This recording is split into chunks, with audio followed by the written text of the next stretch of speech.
Ay, naku, maraming paggagamitan niya. sa billion ngayon, napakarami, oh. Pero maybe I will save it for the future.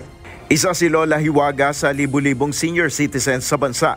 Kanina nagtungo siya sa Malacanang kasama ang iba pang nakatatanda na pinagkalooban ng tulong pinansyal sa ilalim ng Expanded Centenarian Act. Labis niyang ikinatuwa ang natanggap na cash gift mula sa pamahalaan na maaari-anan niyang magamit sa pangangailangan sa hinaharap. Si Lola Sinaida naman may malinaw ng paggagamitan sa natanggap na pera.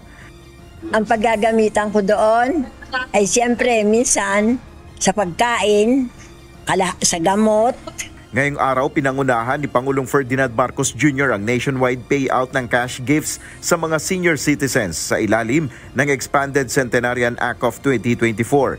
Sa ilalim ng bagong batas, mabibigyan ng cash incentives ang mga senior citizen na 10,000 piso sa pagsapit ng edad 80, 85, 90 at 95 anyos, habang 100,000 pesos naman ang ibibigay na cash incentives sa centenarian o umabot ng 100 years old.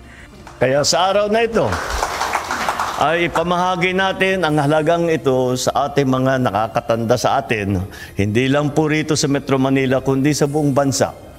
Sa kabuuan, aabot sa 2.9 billion pesos ang ibibigay na cash gifts ngayong taon sa mahigit 275,000 senior citizens sa buong bansa bilang pagkilala sa kanilang naging kontribusyon sa lipunan. Ayon kay Pangulong Marcos Jr., dahil sa bagong batas na ito, asahan ang mas maraming benepisyo para sa mga senior citizen.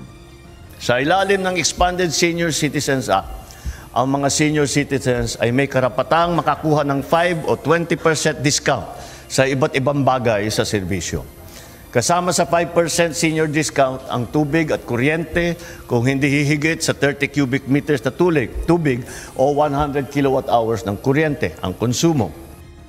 Bukod pa ito sa kasalukuyang programa ng Department of Social Welfare and Development para sa mga senior citizen.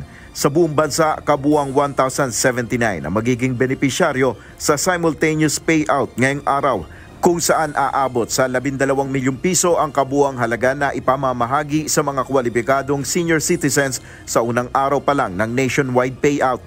Nel Baribuhok, UNTV News and Rescue. Diyos ang aming sandigan, serbisyo publiko ang aming pinahalagahan.